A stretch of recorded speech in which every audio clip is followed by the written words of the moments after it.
Hi, Andrew from SACS, and welcome to video number 5 in our 6-video sequence on creating a highly inclusive workforce. So far we've talked to you about a theory of what makes people prejudiced. We've given you a bunch of research findings about what makes people tolerant and intolerant, so that's videos 2, 3 and 4. And in this one we'll be talking about leadership and its role in creating a workforce rich in tolerance and inclusion. But firstly, let's talk a little bit about the nature of leadership.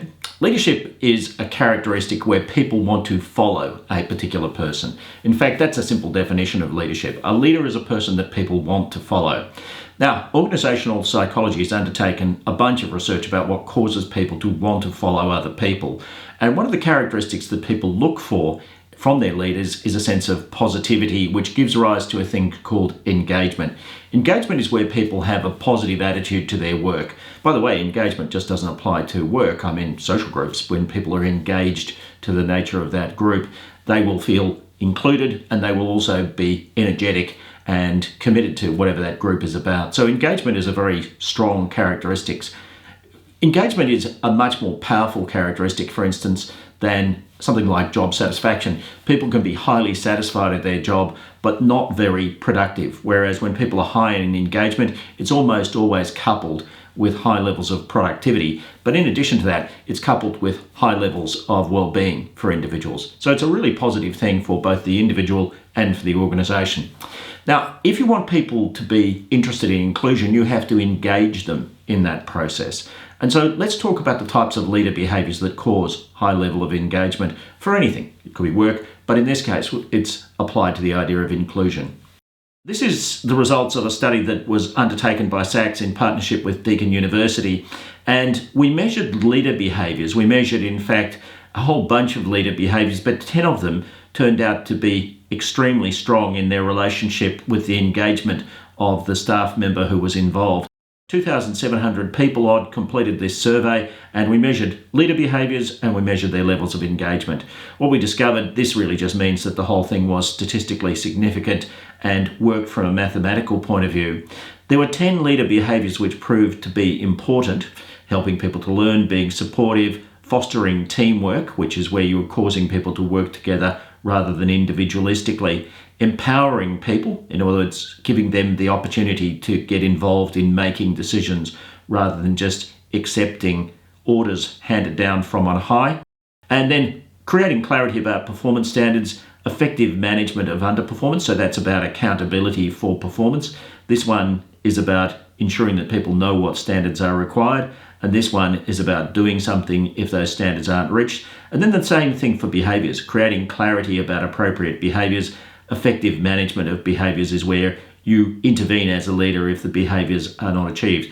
So this is kind of about the love of leadership. This is about the accountability of leadership.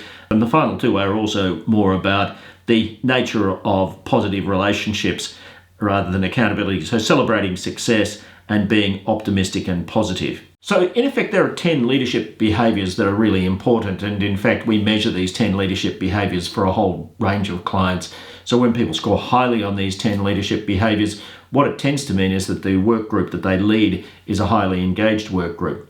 But what about inclusion? Well, in fact, exactly the same thing applies. These 10 behaviours can be very powerful when it comes to inclusion. Of these 10 behaviours, there's a subset of 4 which proved to be the most important, and that's what these beta weights mean. These beta weights are measures of the strength of relationship between these things and engagement. In other words, the ones with the highest beta weights are the ones that are the most powerful in predicting engagement, and 4 of them come out as being particularly powerful. First one is about empowering people. If you want people to be engaged in inclusion, I think the key message here is that you just don't tell them what to do.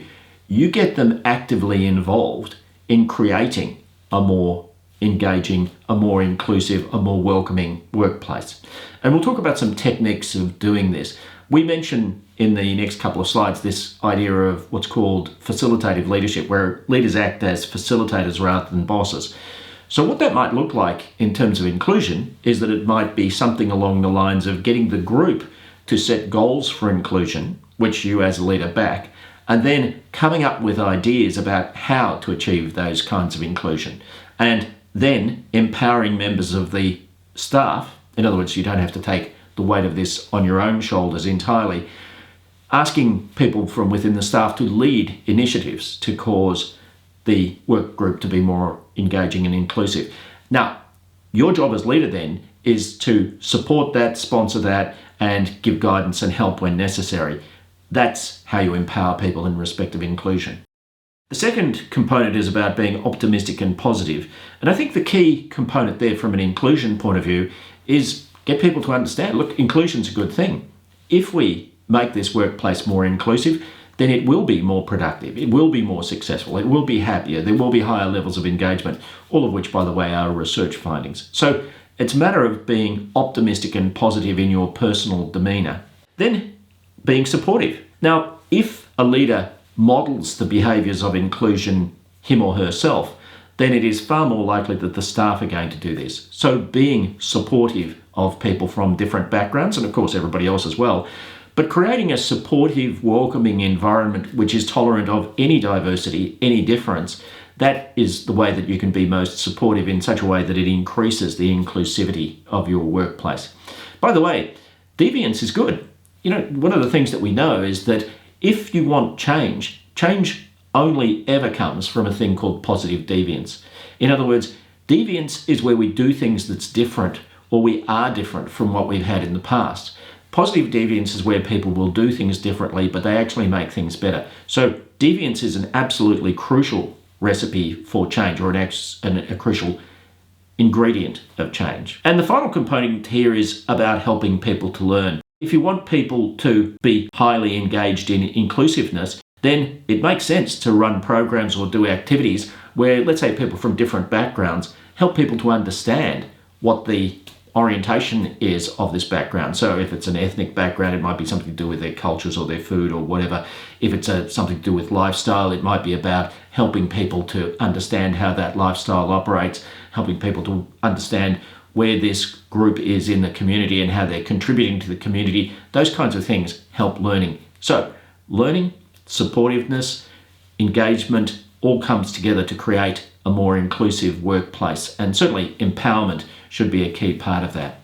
There are 3 points on a continuum of leadership. At one end you have I am the boss. At the other end, I am not the boss, I'm going to act as a facilitator. In fact, it's a way of re-looking at the role of leadership, which we sometimes tend to refer to as unbossing. The idea is good leadership is not about being the boss anymore. In fact, I wonder if it ever was, but good leadership is not about being the boss. Good leadership is about making stuff happen through other people. And sometimes the best way of doing that is not to be the boss, it's to be a facilitator, somebody who facilitates it happening. Now, we've known for decades that the most successful leaders use a technique called leverage, where they don't try to do more stuff themselves, they try to leverage the efforts of multiple other people, because as the old saying goes, if I work 24 hours a day versus causing the people who report to me to be 10% more productive, well, clearly option B is far more productive than option A, particularly if you're talking about teams of 10, 15, 16, 20, 30, 40 people. The more leverage you can get, the better the productivity. Now, this also is a key aspect of engagement, because where you have high levels of engagement, you have higher levels of leverage, because productivity increases as engagement increases. Option 1, top-down leadership. Option 2 is consultation, where the leader goes and asks people's opinion, but then still makes the decisions. And option 3 is facilitation, where the leader will probably split these groups or these individuals into smaller groups, like let's say a group of 2 and a group of 3. By the way, I've run this with up to 200 people with real success. There's no reason that you can't do it with larger groups, but let's say this is a small group. You split them into 2 groups, let's say a group of 3 and a group of 2. Now, why would you do that? Well, the answer is, if you split groups into small groups, say you've got 20 people and you create 5 groups of 4 or 4 groups of 5, you get greater diversity of opinion in each of those smaller groups. But as well as that, you end up with the people who are not so confident to speak out in front of the larger group. They are far more confident to speak out in front of a smaller group, so they will feel more included in the process. They will feel that they have been heard. In addition to that, if you then run a process where you say when each group comes back, they should, in effect, nominate somebody to speak on behalf of the group, the people who are shy and don't like to speak in front of a larger group get to hear their words voiced by a trusted colleague. So that's a technique which is often used in facilitation, and it's a very powerful technique. Creates diversity, but it also creates inclusion and a sense of engagement in what's going on. Most leaders in the Western world oscillate between being the boss and asking people's opinion and making their own mind up. This is a form of leadership, facilitative leadership, which is also called facilitative democracy, where the leader develops the skills of causing the group to solve the problem or pursue the opportunity, and that is where the highest levels of engagement take place. So, any leader, there are times they will need to say, you must do this. There will be times where they'll ask people's opinion and then make up their own mind. But there also should be the skill set of facilitating a solution. Now, you can imagine how this might work in this facilitative leadership example. We want to make this a more inclusive workplace. Let's set some goals. I'm not going to set the goals. I'm going to facilitate a process where you, as groups of individuals, come together under my guidance, under my facilitation, to come up with the goals. Okay, then let's make some plans about how to pursue that. So that's a way of making inclusion really practical and causing a kind of a teamwork orientation to bring about practical solutions for making your workplace as inclusive as it can possibly be. Now, this slide shows that this varies enormously from team to team. So Cotton Hart back in 2011 published this article, and they were saying that employees really live in four worlds: the world of their job, where they're immersed in their job, their team, their leader, and then the organisation. 80% of people's well-being, and this is supported by other researchers, comes from the immediate team to which they belong. And this arrow here talks about proximal versus distal. Proximal means things that are close to me. Distal means things that are far away from me. The team, my job, and my immediate leader are close to me. The organisation for many people is just a concept. That's why inclusiveness can vary enormously from one work group to another. But it's also why sometimes leaders underestimate their own power. You know, this is an organisation that's not very good at this stuff, so we just have to live with that. Well, no, leaders can have a massive impact on this by exercising their own facilitative leadership capability to cause people to be more effective in that respect. Of course, if the organisation supports it, so much the better, but leaders at a local level often vastly underestimate their own importance in causing well-being and productivity in their own teams. This diagram talks about contagious behaviours, and this is what's called a path analysis. A structural equation model is the technical name for it. But in effect, what happened here is that we measured 2,700 people and we measured their perception of their own level of engagement. So we used an internationally accepted tool to measure their levels of engagement. Then we measured the leadership behaviours that they experience. And then we measured the colleague behaviours that they experience. And the benefit of this kind of path analysis is that you can take multiple things and mathematically aggregate them. So leader behaviours, there were many of these. There are 10, as you saw in the last couple of slides. And the colleague behaviours, there was a bunch of those, but this technique allows you to mathematically aggregate them. And what this shows you is that there's a very strong path, so a correlation of 0.8, between leader behaviours and colleague behaviours. In other words, the leader causes the behaviours in the colleagues, and it's really the colleague behaviours that cause the levels of engagement of each individual. The concept here is that if I'm a leader, I behave in a certain way, and my behaviour cascades down into all of my team. I've got 20 people reporting to me.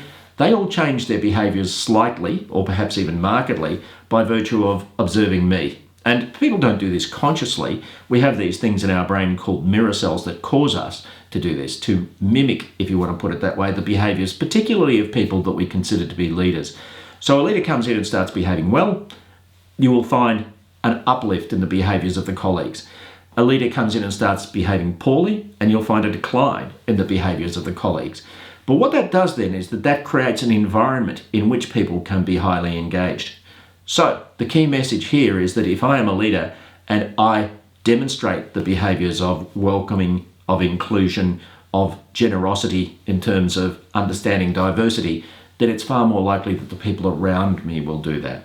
So that leads us to our final video in this sequence. So we've talked to you about some theory and some research findings about what causes people to be tolerant and intolerant, and we've just told you some ideas for increasing tolerance and inclusion through your own leadership capability. In the final video, we'll be giving you some evidence-based techniques, interventions if you want to put it that way, to make your team and organisation more tolerant and inclusive. So thanks for joining us on the journey so far. Join us for video number 6, where we'll give you some really practical techniques about how to optimise inclusion in your work group.